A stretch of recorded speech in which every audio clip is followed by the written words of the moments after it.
명성교회의 원로 목사이신 김사만 목사님이 설교하실 때 한 얘기를 제가 메모해 두었다가 오늘 좀 인용하려고 합니다.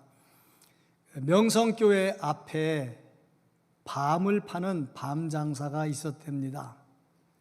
근데 밤을 파는데 봉지마다 가격을 다르게 써서 이제 밤을 팔았다고 합니다. 근데 밤을 사서 먹으려고 보면 비싼 밤이나 싼 밤이나 들은 게 똑같다는 거죠. 그러니까 밤 산 사람 중에 비싼 돈을 주고 산 사람이 화가 난 거야. 속은 것 같다 이거지. 아니 내용이 다르던가 숫자가 다르던가 똑같은데 왜 다른가? 그래서 이제 항의하러 갔습니다. 왜 그러냐? 그거야 밤장사 자기 마음이지. 붙여놓고 보고서 자기가 샀으니까 알아서 사는 거지. 근데 그 밤 담은 봉투에 가격표와 같이 써 있는 게 뭐냐면 고요한 밤 5,000원, 거룩한 밤 7,000원, 어둠에 묻힌 밤 2,000원, 주예수 나신 밤 10,000원. 그러니까 자기 좋아서 골라서 샀는데 뭐 그러냐고. 참 제가 그걸 보면서 깨달은 게 있어요. 밤 장사가 밤을 팔 때 아마 마음이 넓은 거 아닌가. 돈은 없는데 먹고 싶은 사람한테는 2,000원 갖고 사갈 수 있도록 그렇게 붙여놓고, 또 여유가 있어서 좀 더 주고 사도 되는 사람 사 먹을 수 있도록 해놓고 해서 한 게 아닌가 생각을 했습니다. 그걸 들으면서 저도 많이 깨달았어요. 이제 교회에서 지금 카페를 운영을 하고 있는데 뭐 일반 카페랑 달리 가격표를 안 붙여놨어요. 알아서 내든지 말든지 헌금이니까 알아서 하십시오 하고 헌금통도 밖에다 내놨어요. 그랬는데 이제 보니까 사람들의 종류가 다양해요. 이제 헌금통도 속이 안 들여다보고 이렇게 해놔가지고 얼마 넣는지도 몰라요. 그런데 사람들의 종류는 다양한 것 같아요. 이 주변에 어르신들 올 때 주머니는 넉넉하지 않은데 카페에 또 기쁨은 누리고 싶고, 그러다 보니까 1,000원짜리 한 장 내시고 좋은 거를 잡수시면서 아주 뿌듯하게 가시는 분들이 계시더라고요. 그거 보면 참 마음이 좋아요. 아, 이렇게 또 지역사회에 봉사할 수 있구나. 또 어떤 사람들은 이렇게 잡수시면서 이거 얼마예요? 그러면 그런 거 우리는 계산 안 하고요. 그냥 헌금 하시고 싶으면 하시고 안 하셔도 돼요. 그러면 이거 저쪽 가면은 이거 7,000원짜리고 이거 5,000원짜리인데 그래도 비슷하게 내시는 분이 계시고요. 또 어떤 분들 보면 아, 이거 가지고 교회가 전도 선교하는구나. 그래서 좀 여유 있게 더 내시는 분도 계시고 그러더라고요. 자, 제가 질문할 겁니다. 명성교회 앞에서 밤을 산다면 여러분 얼마짜리 사시겠습니까? 또 한번 질문하고 싶어요. 교회에서 카페에서 차 잡수시면 얼마 넣고 잡수고 싶으십니까? 이게 웃자고 하는 얘기인데 이게 또 처음부터 또 먹는 얘기 꺼내가지고 음식 끝에 마음 상하더라고. 마음 상하지 말고 내 자신을 한번 보기를 바랍니다. 참 뭐든지 여유 있는 삶을 산다는 것은 참 좋은 겁니다. 사람이 주머니에서 곳간에서 인신난다고 주머니가 좀 여유가 있으면 베풀면서 살면 연약한 사람들이 얼마든지 누릴 수가 있지요. 좀 있는 사람이 넉넉하게 내면 없는 사람들이 적게 내고도 같이 누릴 수 있다면 좋은 세상이 아닌가 그렇게 생각을 합니다. 이제 먹는다는 것은 어떻게 보면 내 주머니에 좀 여유가 있어야 베풀지 않겠는가 하는데, 국가의 경제가 살아나려면 일단 먹는 장사가 잘 돼야 된다고 말을 합니다. 제일 1차적으로 식당이 잘 돼야 뭐 경제가 살아난다는 그렇게 주장하는 사람도 있습니다. 왜냐하면 밥을 안 먹고는 못 사니까 밥을 먹어야 식당에서 돈 벌어가지고 그걸로 신발도 사 입고 옷도 사 입고 옷 사 입어야 옷 장사도 또 콜라도 사 먹고 커피도 사 먹고, 커피 사 먹어야 또 영화, 돈 벌어서 영화 보러 가고, 영화 보러서 팝콘 사 먹어야 팝콘 장사 돈 벌고, 이렇게 또 서로 사는 거 아닙니까? 그러다 보니까 나라에서도 이 먹는 사업에 대해서는 좀 많이 관용을 베푸는 것 같아요. 여러 가지 재난지원금을 주면서 재래시장을 살리려고 하는 이런 거 보면 어차피 먹고 사는 것이 1차적인 것이 잘 해결이 돼야 되지 않느냐 생각을 합니다. 그러다 보니까 식당 쪽에는 혜택을 많이 주는 것 같아요. 교회는 코로나 하나만 나오면 전국의 교회 문 닫으라고 그래요. 근데 식당은 코로나 하나 나와도 전국의 식당 문 닫으라고 안 해요. 그 식당만 문 닫으라고 그러죠. 이거 보면 혜택을 참 많이 주는 거 아닌가 싶은데 먹고 사는 문제이기 때문에 어쩔 수 없는 것 같습니다. 이래서 경제가 살아난다면 얼마나 좋겠습니까? 자, 그러고 보니까 우리 기독교를 향해서 먹는 거 좋아하는 종교다, 그렇게 평하는 사람도 있습니다. 왜냐하면 예수님께서 오병이어의 기적을 행하셨잖아요. 이때 먹는 기적을 행하셨거든요. 그걸 떠나서 예수님께서 이 땅에 오셔서 제일 처음으로 행한 기적이 뭐냐? 먹는 거 했잖아. 포도주 만드는 거. 먹고 즐겁게 같이 지냈잖아. 이거 보니까 기독교는 먹는 종교라 이렇게 말하기도 합니다. 예수님 비난할 때 먹기를 탐하는 자라고 말했던 걸 보면 알 수가 있지요. 예수님께서 십자가에 달려 돌아가시기 직전에도 제자들 모아놓고 잡수셨잖아요. 성찬식 하면서 내 살이다 내 피다 하면서 떡과 포도주를 함께 나누셨잖아요. 그 부활하신 다음에도 물고기 잡으러 간 제자들에 가가지고 잡은 물고기 갖고 와라 또 잡수셨잖아요. 이거 보니까 예수님 참 먹기를 즐거워하셨다 하는 것을 볼 수가 있습니다. 그래서 기독교에 대해서 아주 심하게 말하는 사람, 기독교는 먹는 종교다 하고 말하는 사람도 있다 하는 거죠.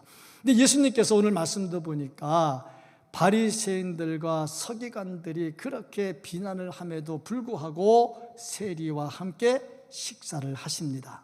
먹는 일을 하지요. 이때 보면 예수님은 참 먹는 일에 자유로웠다 하는 것을 볼 수가 있습니다. 오늘 제가 설교 준비하다 보니까 먹는 것 때문에 스트레스 받는 사람, 다이어트 하는 사람들 오늘 좀 은혜가 되지 않을까 생각하는데, 먹는데 자유함을 좀 누렸으면 좋겠다. 예수님께서 먹는데 자유함을 누리셨어요. 근데 단순히 먹는 자유는 아닌 것 같아. 그렇다면 예수님께서 이 자유를 왜 누리셨으며 또한 이 자유를 우리에게 보여주신 이유는 무언가? 이 말씀을 통해서 주께서 우리에게 주시는 것은 무엇인가 하는 겁니다. 말씀 속에서 정말 먹는 데 대한 자유, 진짜 자유가 뭔지를 찾아서 그것을 누릴 수 있는 우리 모두가 될 수 있기를 주님의 이름으로 축복합니다.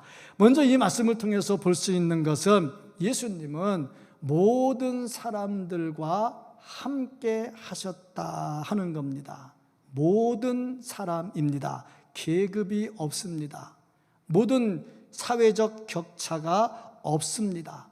회당에서 예배드리고 나오는 사람과도 친했고, 병든 자들과도 친하게 지냈고, 귀신 들린 사람과도 함께 하셨고, 세리와도 함께 하셨고, 또 비난받는 자들과도 함께 하셨고, 사회적 약자와도 함께 하셨고, 죄인들과도 함께 하셨습니다.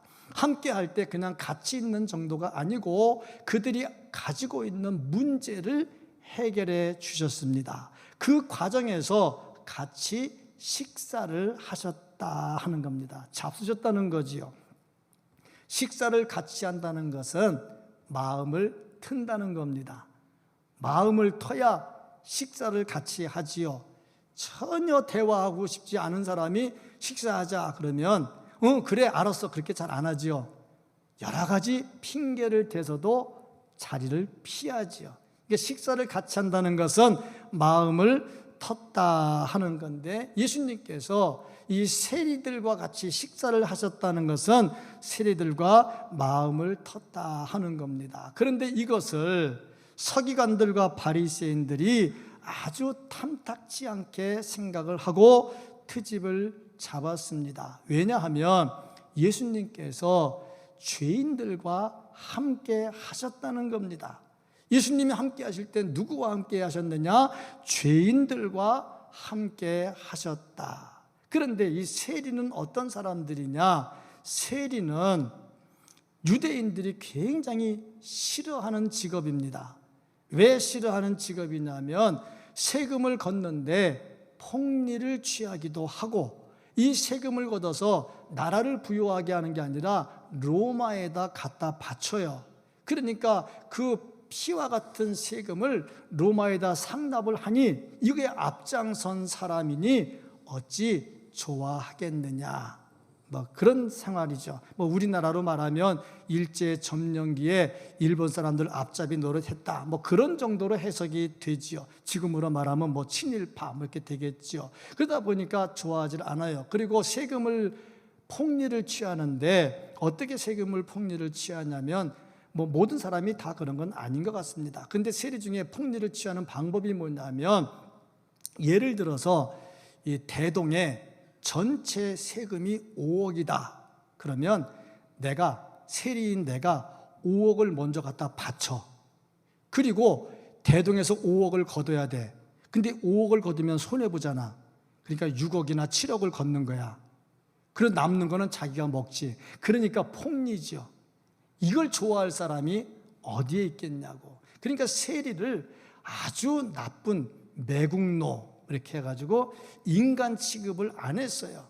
그런데 예수님이 그들과 같이 식사를 하셨다는 겁니다. 15절 말씀을 보면은 그의 집에 앉아 잡수실 때에 많은 세리와 죄인들이, 한두 명이 온 게 아니고요, 많은 세리와 죄인들이 예수와 그의 제자들과 함께 앉으니, 이는 그러한 사람들이 많이 있어서 예수를 따름이러라. 한둘이 아닌 겁니다.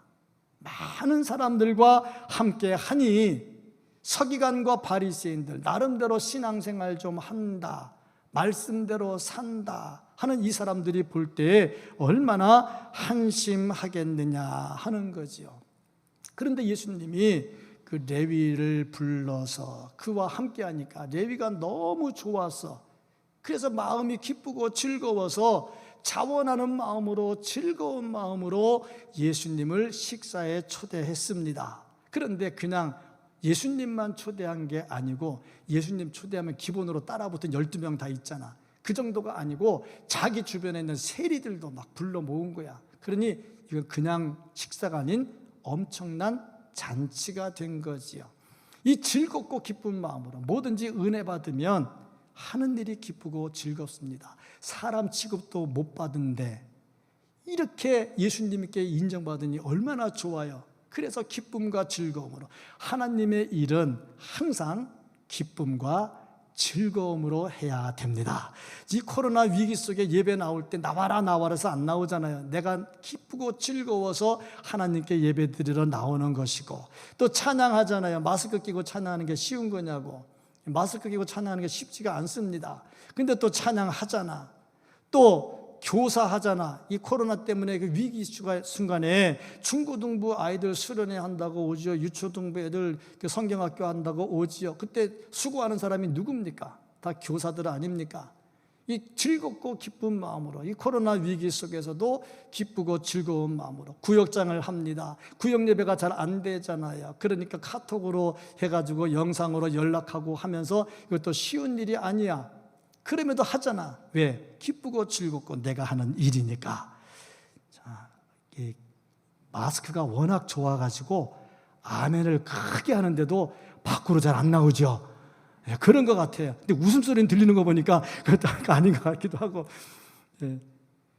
카페를 하면서 저게 쉬운 일은 아닌 것 같아요. 아침에 10시부터 저녁에 9시까지 거의 11시간이잖아요. 근데 혼자서는 안 되니까 10명 정도, 약 10명이 팀을 짜가지고 시간하는데 쉽지는 않잖아요.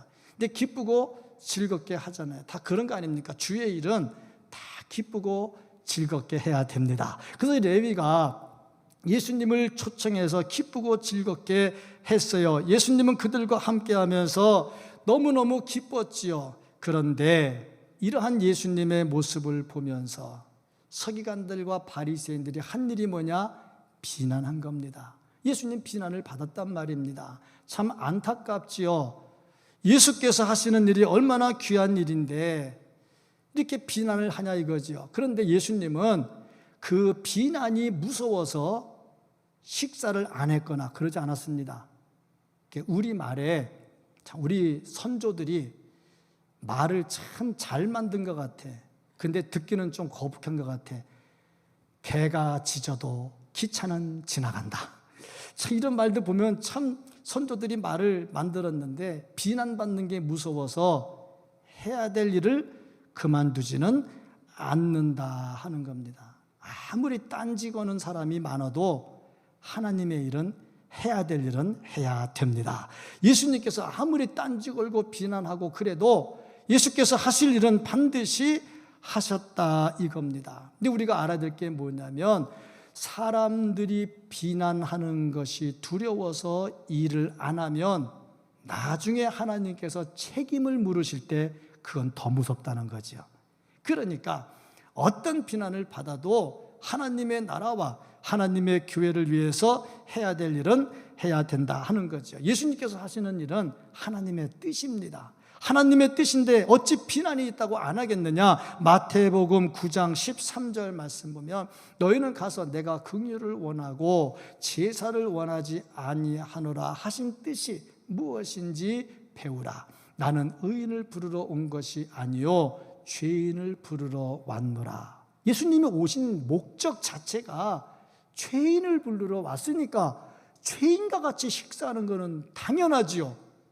그러니까 예수님께서 니네가 아무리 그래도 내 할 일은 한다 하는 거죠. 누가복음 5장 32절 내가 의인을 부르러 온 것이 아니요 죄인을 불러 회개시키러 왔노라. 그러니까 죄인과 함께하는 이유는 그냥 먹고 마시려고 하는 게 아니고 그러면서 그들을 회개시키려고 했다는 겁니다. 우리 본문 말씀 17절도 역시 마찬가지입니다. 예수께서 들으시고 그들에게 이르시되 건강한 자에게는 의원이 쓸데없고 병든 자에게라야 쓸데있느니라. 나는 의인을 부르러 온 것이 아니요 죄인을 부르러 왔노라. 자, 이 예수님이 이것 때문에 왔거든. 이것 때문에 오셨거든. 그런데 어찌 이 일을 안 하냐고, 누가 비난한다고 안 하냐고. 예수님 이것 때문에 오셨는데 그래서 그 일을 잘 하시는데 죄인들과 함께 하셨어요. 그러니까 예수님은 죄인들의 친구가 되셨다 하는 겁니다. 뭐 때문에? 복음 때문에. 복음 때문에 죄인들과 함께 하시고 모든 사람과 함께 하셨어요. 그렇다면 우리는 어떨까? 우리도 예수님이 그러셨던 것처럼 복음 때문에 함께 해야 되고 복음 때문에 음식을 나눌 수 있는 자유함이 있어야 돼. 아무리 비난을 해도 복음을 위해서라면 기꺼이 감당하겠다는 거죠. 복음과 함께 자유를 누릴 수 있기를 축복합니다. 자, 그 다음에 예수님께서 비난하는 자들에 대해서 어떻게 하셨느냐? 말씀을 떠난 자들에 대해서 주께서 책망을 하셨습니다. 주님께서 사랑으로 잘 감싸 주시지만 또 책망하는 일도 자주 나옵니다. 얼마나 주께서 화가 나셨으면 노끈으로 채찍을 만들어 가지고 성전에서 장사하는 사람들의 상을 다 뒤집어 벗겠어요. 사랑의 예수님인데 죄에 대해서는 반드시 책망하시는 것이 예수님의 모습입니다. 이 바리새인과 서기관들이 이렇게 자꾸 딴지를 거니까 예수님께서 가만히 계시지 않았다는 거지요. 그들을 책망하셨습니다. 그럼 왜 이들은 자꾸 딴지를 걸고 딴짓을 했을까? 이유가 있다면 유전, 그 유전 때문입니다. 유전이 뭐냐? 유전은 자기들이 신앙생활을 잘하려고 만든 조항입니다. 그런데 그 조항이 말씀에 근거해서 말씀과 함께 해야 되는데 그게 말씀을 넘어가 버리면 말씀보다 더 중요하게 여겨져. 여기서부터 문제가 됩니다. 고린도 성도들 보세요. 은사 받았지요. 나름대로 기도했지요. 성령의 은사를 받았어요. 기도하면서 막 방언이 터졌어요. 방언 듣고 막 통역도 했어요. 손을 얹어 기도하면 병든 자가 막 고쳐져요. 예언도 막 해요. 앞으로 무슨 일이 일어날지 막 예언도 해요. 그렇게 은사를 받았어요. 그런데 말씀을 넘어가 버렸어요. 그러니까 책망을 듣잖아요. 중요한 것은 우리의 신앙의 기본은 말씀입니다. 말씀을 넘어가면 안 되고 말씀과 함께 해야 되는데, 율법도 그렇습니다. 율법도 하나님이 신앙생활 잘하라고 준 거거든요. 근데 율법의 기본 정신을 넘어가 버렸어요. 그러니까 예수님께서 그걸 완성하러 오셨고 율법 때문에 묶인 사람들에게 자유를 주셨잖아요. 근데 예수님께서 이들을 책망을 하십니다. 외식하는 자여, 외식하는 자라고 책망을 하시고 불법을 행하는 자여 하면서 그들에게 불법이라는 말씀을 하십니다. 마태복음 23장 25절 말씀, 화 있을진저 외식하는 서기관들과 바리새인들이여. 외식이라는 단어를 씁니다. 잔과 대접의 겉은 깨끗이 하되, 겉으로는 기도도 하고요, 교회도 잘 나오고요, 헌금도 해요, 깨끗해요. 전도도 해요, 깨끗해요. 그런데 그 안에는 탐욕과 방탕으로 가득하게 하는도다. 참 안타까운 일이죠. 남들 보면 몰라요. 다 열심히 신앙생활 잘해요. 근데 속은 저렇게 더러워 있어요. 그 다음에 마태복음 23장 27절을 보면 화 있을진저 외식하는 서기관들과 바리새인들이여 회칠한 무덤 같으니, 무덤은 속에 썩은 시체가 있거든요. 겉으로는 아름답게 보이나 그 안에는 죽은 사람의 뼈와 모든 더러운 것이 가득하도다. 이게 외식하는 자, 주께서 지금 책망하는 겁니다. 너희들 외식한다. 니네 신앙 좋다고 나 지금 책망하고 있지, 나 비난하고 있지. 근데 니들이 그래, 겉으로는 거룩한 척하면서 속은 다 썩어가지고 시체로 가득 차 있어. 이렇게 예수님께서 말씀하시는 겁니다. 마태복음 7장 23절을 보면요, 그때 내가 그들에게 밝히 말하되 내가 너희를 도무지 알지 못하니 불법을 행하는 자들아. 주님께서 뭐라고 말씀하시냐면 불법을 행한다고 그래요. 내가 도무지 니들을 모르겠다. 자기는요 헌금도 했어요, 열심히 봉사도 했어요, 다 했어요. 근데 주께서 나 모르겠어, 너 누구냐? 그런 말입니다. 내게서 떠나가라, 떠나가라는 거예요. 주께로부터 떠나가면 어디로 갑니까? 갈 때 지옥밖에 더 있겠어요. 그러니까 이들이 외식하고 불법을 행하는 이유가 뭐냐? 그들이 가지고 있는 조항들, 그들이 가지고 있는 유전, 이런 것들이 이들을 무너뜨리게 했다 하는 겁니다. 참 광명의 천사로 위장한 사탄의 모습이죠. 겉으로는 천사예요, 속은 사탄이에요. 참 이게 얼마나 안타까운 일일까. 그러니까 주님 앞에 있는 그 서기관들과 바리새인들이 겉은 천사야, 남들이 볼 때는. 근데 주님 보니까 속에 사탄이 가득해 있는 거예요. 자, 두 번째 이유가 뭐냐면 독사의 새끼들이 됐기 때문에 그럽니다. 성도는 독사의 새끼가 되면 안 돼. 근데 단어가 좀 거칠잖아요. 새끼가 뭡니까? 독사. 근데 독사의 자식은, 누가 뱀 자식이라고 그럽니까? 뱀 새끼라고 그러지. 그래서 어쩔 수 없이 저 단어를 쓰게 됐는데, 제가 통영에 가가지고 생선이 많잖아요. 먹는데 이 생선 머리는, 그러니까 목사님 누가 생선을 머리라고 그러니까 대가리라고 그러지. 생선은 머리라고 안 하고 대가리라고 그러는데, 그러니까 지금 뱀은 자식이라고 안 하고 뱀 따님, 뱀 아드님 안 그렇잖아. 독사의 새끼라고 그러잖아. 근데 성도는 독사의 새끼가 되면 안 되는 거야. 근데 참 성도가 어떻게 독사의 새끼가 되냐고. 참 안타깝지요. 마태복음 12장 34절 말씀을 보면 독사의 자식들아, 예수님께서 지금 하시는 말씀입니다. 저거 욕입니다. 우리나라 말로 말하면 야 이 개 뭐야 하는 그런 정도의 욕입니다. 독사의 자식들아, 너희는 악하니 어떻게 선한 말을 할 수 있느냐? 이는 마음에 가득한 것을 입으로 말함이라. 독사의 자식들이니까 나오는 말이 독밖에 더 나오겠느냐?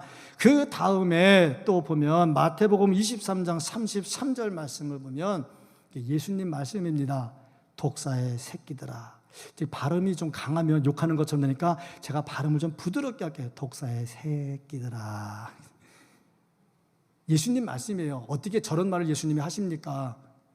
왜 하십니까? 저런 말을. 예수님이 하시는 말씀이에요. 왜 저런 말을 합니까? 너무 썩은 거야. 겉으로는 거룩한데 완전히 독사에 독이 있어가지고 나오는 게 사람 죽이는 거 하고 있거든. 근데 사람들 몰라. 광명의 천사인 줄 알아. 그러니 예수님이 얼마나 속이 타면 저는 새끼라는 단어까지 썼겠느냐 하는 겁니다. 성도는 이러면 안 됩니다. 아멘.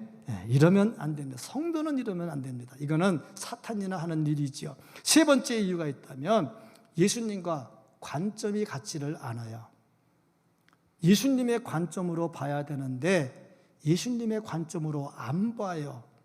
뭐든지 내 입장에서 보면 생각이 달라집니다. 그런데 우리는 누구 입장으로 봐야 되냐면 예수님 입장으로 봐야 되고 성경의 입장으로 봐야 됩니다. 16절 어찌하여 세림이 죄인들과 함께 먹는가? 예수님 꾸지람하는 말이에요. 이 말은 무슨 말이냐면 네가 메시아라며 너 세리 죄인도 몰라? 어떻게 죄인과 먹는 네가 메시아냐? 뭐 그런 말이죠. 이걸 우리 말로 바꿔서 말하면 공자 앞에서 문자 쓰고 있네 하는 말로 바꿔서 말할 수가 있어요. 자기들이 예수님을 뭘 안다고 알지도 못하면서 예수님에 대해서 자기들이 뭘 안다고 어떻게 메시아가 죄인과 함께 먹느냐? 누가 누구를 훈계하는데 제대로 알지도 못하면서 훈계하고 있다 하는 겁니다. 아는 체를 참 많이 하고 이렇게 훈계하는 이유는 자기들이 예수님보다 낫다고 생각을 하기 때문에 그렇죠. 인간사의 아픔이 이겁니다. 자기가 잘 모르면서 자꾸 다른 사람을 훈계하려고 그래. 제가 이 말씀을 준비하면서 예전에 대학 다닐 때 공부할 때 배웠던 게 하나가 생각이 나요.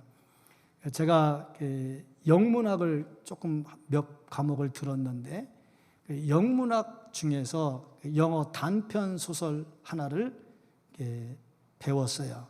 그 제목이 뭐냐면 미스터 노올이라고 하는 제목입니다. 미스터는 뭐 남자한테 붙이는 거고 노는 안다는 거고 올은 다 모르는 게 없어. 우리말로 말하면 만물 박사. 근데 많이 알아서 만물 박사보다는 비난하는 말, 잘난 척하고 있네. 그런 뜻으로 쓰는 단어가 미스터 노올이라고 하는 겁니다.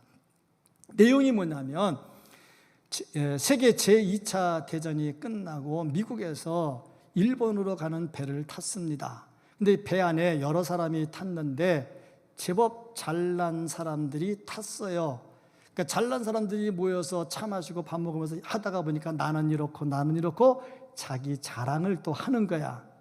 그런데 그 중에 단연 잘난 사람 하나, 미스터 노올, 모든 거를 모르는 게 없는 잘난 사람이 하나가 딱 나타난 거야.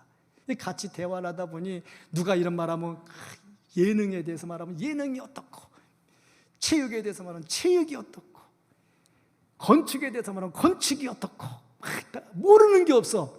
사람들이 별로 좋아하지 않죠. 근데 한참 얘기하다가 보석 얘기가 나왔어요.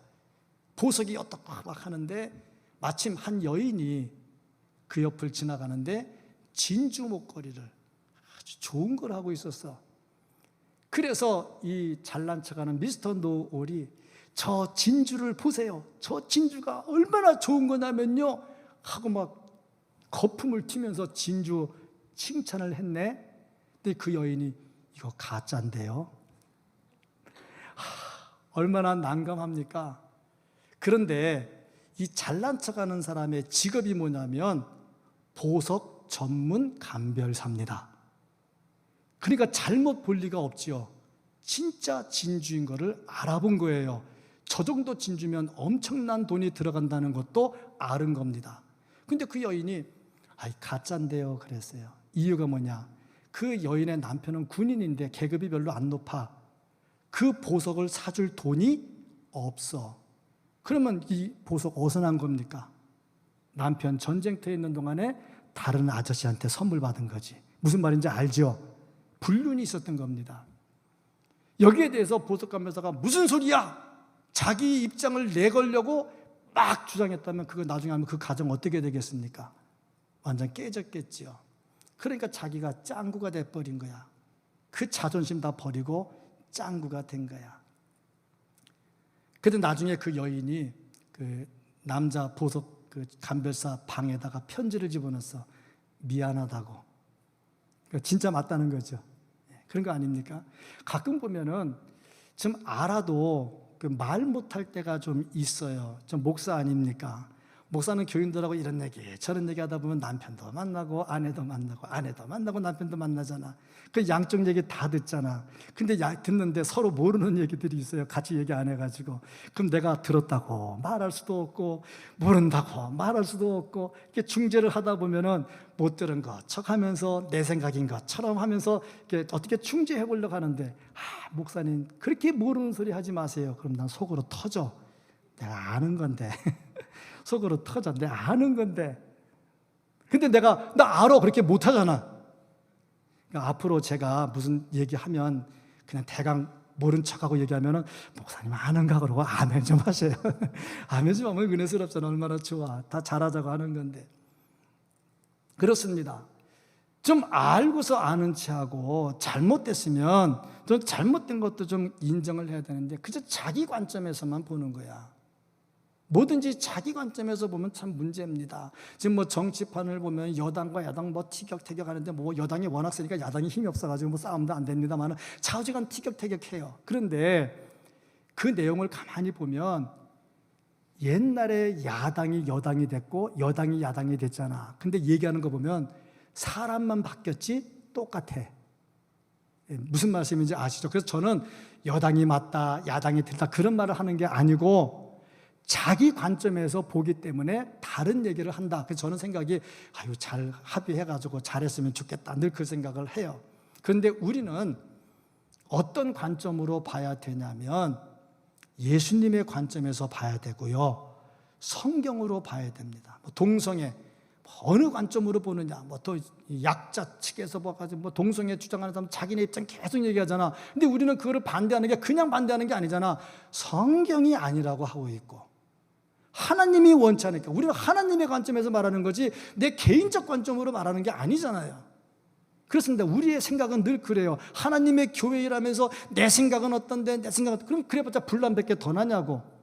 하나님께서 원하시는 것이 무엇이며 성경이 말하는 게 무엇인가 그걸 찾아가야지. 근데 이 바리새인과 서기관들이 예수님을 볼 때 자기 관점으로 계속해서 이 얘기를 했다 이겁니다. 누가복음 7장 34절 말씀 보면 인자는 와서 먹고 마시며 세례 요한은 금식하니까요 귀신 들렸다 그러고요. 인자는 와서 먹고 마시며 너희 말이 보라 먹기를 탐하고 포도주를 즐기는 사람이요 세리와 죄인의 친구로다.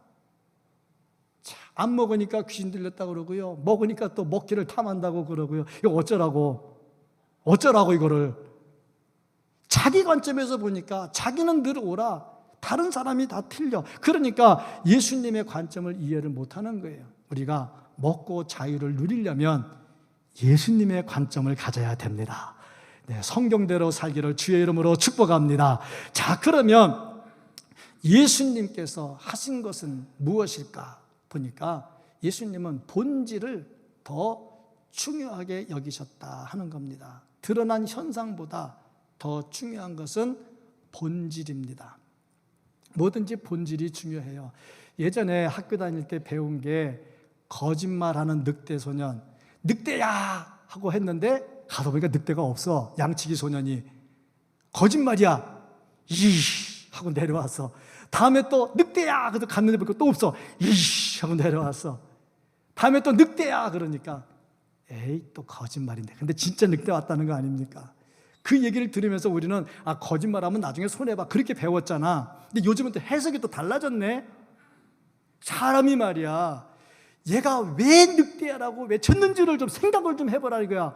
혼자 산에서 양치고 있으니 얼마나 심심하고 외로웠겠느냐. 대화 상대를 찾는데 대화 상대가 없어. 그 대화 상대를 찾으려고 한 게 거짓말이니까 올라가가지고 늑대 없네 그러면서 네가 얼마나 심심했으면 거짓말했겠냐. 그러고 대화를 해주다 내려와야 된다는 거야. 참 해석이 많이 달라진 것 같아. 마음이 왜 그런 말을 했는지 볼 수 있다는 것은 참 좋지요. 근데 우리 사람이다 보니까 그저 안 돼서 문제지. 예수님은요 드러난 것보다 본심을 먼저 보고 본질을 보는 거야. 예수님의 제자들과 같이 밀밭 사이로 지나가다가 배가 고팠어요. 밀을 땄어요. 비볐어요. 먹었어요. 그거 먹었다고 배부르겠습니까? 근데 그게 걸렸어요. 법으로 걸렸어요. 율법으로. 왜? 밀을 따는 것은 추수행입니다. 비비는 것은 타작행입니다. 안식일에 추수와 타작을 했다는 거예요. 안식일을 범했다는 거지요.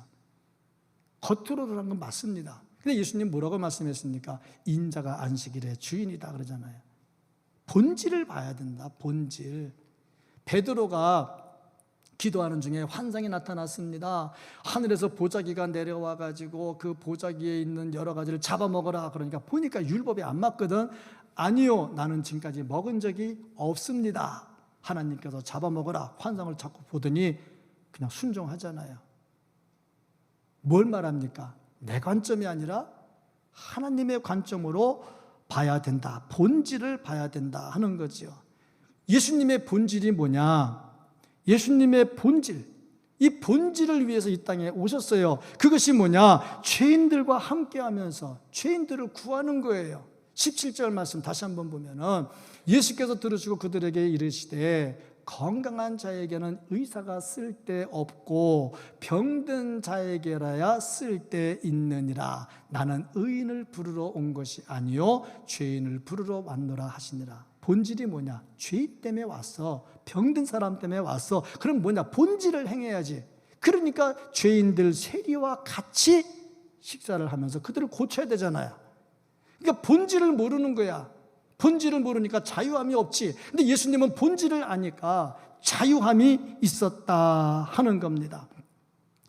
예수님을 비난하는 자들, 어떻게 메시아가 죄인도 몰라보느냐? 그런데 메시아의 본질은 죄인을 구원하는 거거든요. 예수님은 본질에 충실하셨다 하는 겁니다. 또 예수님은 모든 사람은 다 평등하다 하는 거죠. 모든 사람은 다 평등합니다. 세리는 죄인이고 바리새인은 의인이고 그렇지 않습니다. 로마서 3장 10절 말씀 보면 기록된 바 의인은 없나니 하나도 없으며 다 평등한 죄인입니다. 3장 23절 말씀 모든 사람이 죄를 범하였음에 하나님의 영광에 이르지 못하더니 다 모든 사람 다 죄를 범했고요. 하나님의 영광에 이르지 못해요. 평등해요. 그러면 바리새인의 서기관은 어떠냐? 똑같은 죄인이고 똑같이 하나님 앞에 진노받을 자들이야. 그런데 자기들은 잘난 줄 알고 있다 이 말이죠. 주님은 본질을 알아. 본질이 다 똑같다 이 말이야. 다 똑같아. 전부 다 똑같아. 그런데 본질을 모르는 바리새인들은 음식을 먹는 자유함이 없어. 그런데 예수님은 본질을 아니까 음식을 먹는 자유함이 있더라 하는 거지요. 그렇습니다. 자유함은 주님의 말씀의 본질을 아는 데서 나오는 거고 그래야 누리면서 살 수가 있어요. 그렇지 않으면요 묶여가지고 꼼짝을 못하고 사탄에게 끌려갈 수밖에 없다 하는 겁니다. 먹는 자유 누리시기를 주의 이름으로 축복합니다. 근데 먹는 자유가 우리 주님을 향한 먹는 자유가 돼야지 다른 주님을 먹는 자유가 되면 골치 아파져요. 다른 주님을 먹는 자유 말고 우리 주님과 함께 먹는 자유함이 있어야 될 겁니다. 배부른 돼지가 되지 말고 배고픈 소크라테스가 되라 하는 말이 있습니다. 배부른 돼지가 된다 하는 말은 무슨 말이냐면 그저 먹고 사는 거에 만족하고 살고 먹는 것만 해결되면 행복하다. 그것은 참된 인생이 아니죠. 배고픈 소크라테스가 된다는 것은 가치관이 뭔지, 본질이 뭔지를 알아야 된다 하는 거죠. 사람이 사는데 나한테 좀 먹을 것 좀 줬다고 해서 마음 쏙 주고 그런 거 아니고 진정한 가치가 뭔가를 먼저 생각을 해봐야 된다 하는 거지요. 그러니까 배부르다고 다 좋은 것은 아니고 비록 배고파도 본질과 가치가 무언가를 먼저 찾아봐야 되지요.